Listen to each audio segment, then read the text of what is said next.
Top Gun Maverick is flying into theaters finally and putting us all back into the danger zone. Danger Zone. I kind of like that name.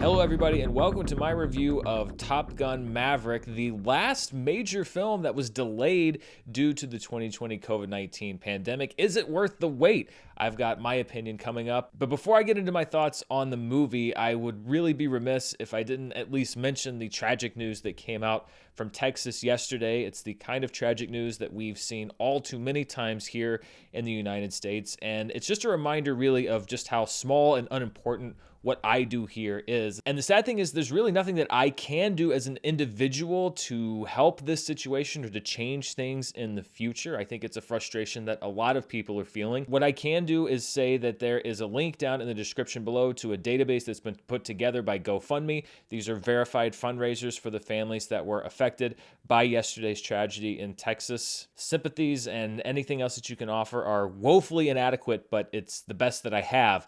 And of course, my thoughts go out to the families of those affected by what happened in Texas yesterday and the families of those affected by so many senseless shootings that continue to happen here in the United States. Let's transition now to much less important matters, which is Top Gun Maverick, which, as I mentioned, is finally hitting theaters after an initial release date in summer of 2020. Here we are 2 years later. It's a movie that was in production 3 years ago, so it must feel pretty weird if you're a cast member to almost have to think back and remember about what it was like to shoot this movie. Top Gun Maverick is directed by Joseph Kosinski, who previously teamed with Tom Cruise on 2013's Oblivion, and this is not one of those legacy sequels that's excluding the main characters from the original being 1986's Top Gun, which is right over my shoulder there. No, Tom Cruise returns as Pete Maverick Mitchell, who has spent the decades since the original film getting bounced around the Navy due to insubordination. On the brink of career suicide, he's sent back to the Navy's fighter pilot training school, Top Gun, to prepare previous Top Gun graduates for a mission that requires elite fighter pilot skills that today's drones can't match. And that's where I have to give my first compliment to this movie. The film does an exceptionally good job of explaining what this mission is, what the mechanics of it are so that you understand what's going on when it actually happens, why it's important, and why it doesn't seem like a stretch to bring back fighter pilots in a day where so much is done by drone warfare. This isn't just a cheap excuse to bring people back and to have a whole new set of young pilots in this movie. It actually makes sense why they're doing it. This is a very intricate mission, but it's also a very exciting mission, one with a lot of literal twists and turns and different parts that have to be done. It's like 4 different Death Star runs all put together. And the movie does a really good job of explaining it to us, the audience, so that we're not really thinking about it by the time we get to the end of the movie. We're just along for the ride. Among the Top Gun pilots vying to be part of this mission is Bradley Rooster Bradshaw, played by Miles Teller, who's the son of Maverick's best friend Goose, who was killed in the previous film. Rooster still holds a grudge and struggles with his father's death, adding more complexities to Maverick's already,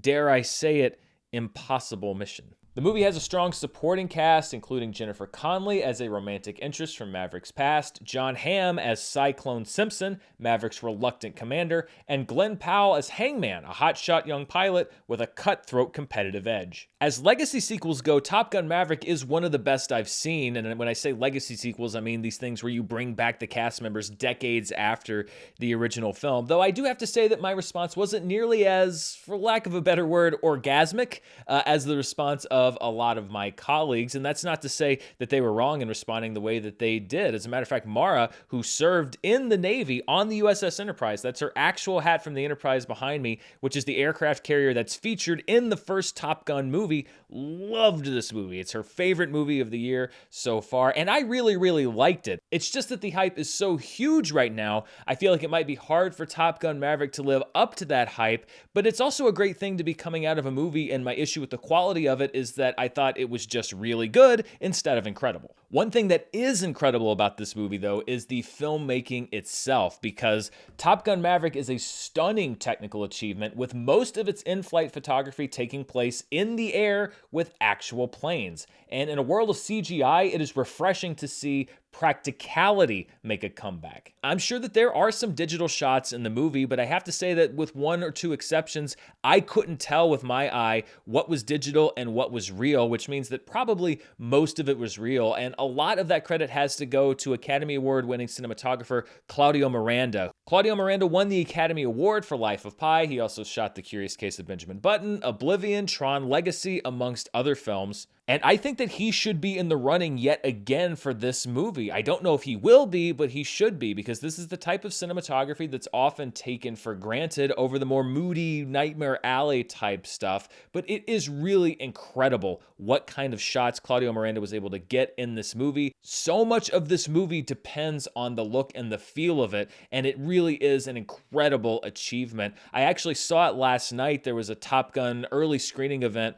for the public that I saw at a Cinemark XD theater, which had fantastic sound, but I'm actually planning to go back and see Top Gun Maverick again in IMAX because I want to get the full impact of the cinematography in this film. And when we talk about Tom Cruise, for all of his idiosyncrasies, he had to pull his career back from the brink of disaster a couple of decades ago. He really has done a lot to keep the traditions of cinema alive. His insistence on practical stunts basically helped to revive the entire Mission Impossible film series. And then when you talk about this movie, Top Gun Maverick, Tom Cruise is one of the reasons why there is so much practical photography and planes flying around. It was a condition for him to come back, that it wasn't all digital this time around, that you still had real planes in the air and real actors flying around the sky. But Tom Cruise was also an advocate for making sure that this movie was held by Paramount until it could be shown in theaters and until a large amount of people could go see it in theaters. He said publicly there was no chance that this was ever going to be a streaming release, and that meant Paramount holding this movie for 2 full years, even though a lot of other films were going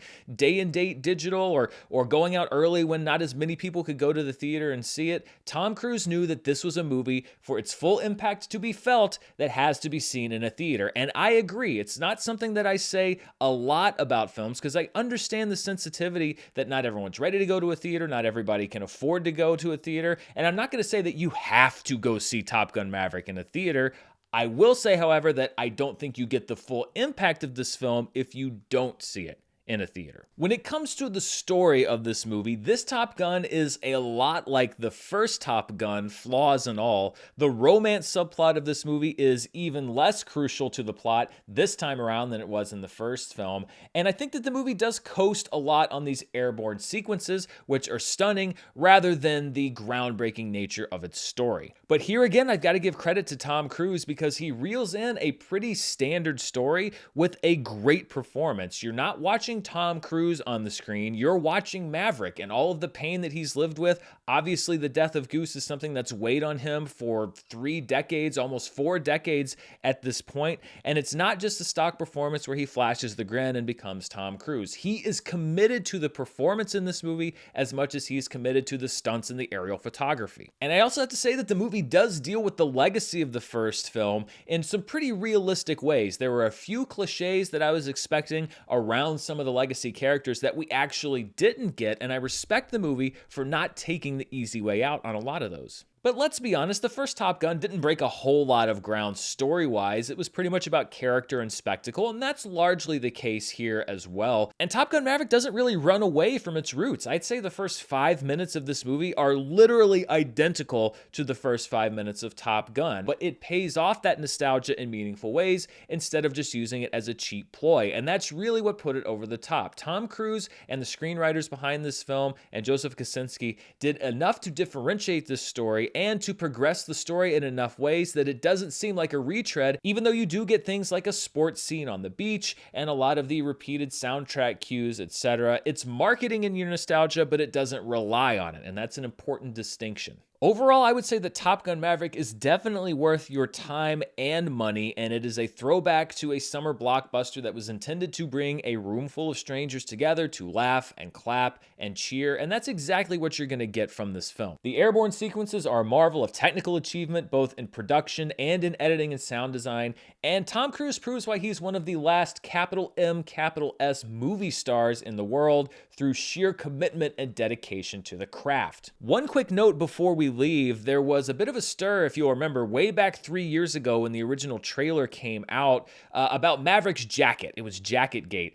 Specifically that there were two flags on the back of the jacket that were altered, the flag of Japan and the flag of Taiwan. And the theory going around is that they were altered in order to secure the film a Chinese release. Well, I can tell you, having seen the finished movie, that those flags are unaltered on Maverick's jacket this time. So that was either a change that was originally made only for the trailer back in 2019, or the producers saw the geopolitical changes that have gone on in China and have counted the Hollywood films or lack of Hollywood films to get Chinese release dates and just said, screw it. Whichever way they went, there is no altered jacket in this film. So let's close that loop from a discussion that was begun 3 years ago in a very different time. So that's my review for Top Gun Maverick. Are you planning to head out into the danger zone this weekend to see it? It's a long Memorial Day weekend here in the US. It's opening in a lot of other places around the globe. Let me know down in the comments below. And as always, if you want to see more of what I'm up to, you can check me out on Patreon at patreon.com/Dan Murrell. It's going to be a very busy week here on the channel. I still have reviews coming up for the first couple episodes of Obi-Wan, which are dropping later this week. The fourth season of Stranger Things, or at least the first part of the fourth season, because no final season can come in just one part anymore. Lots of stuff to get to. Thank you so much for watching. Stay tuned. I'll be back very soon with much, much more. Stay safe, and I'll see you next time.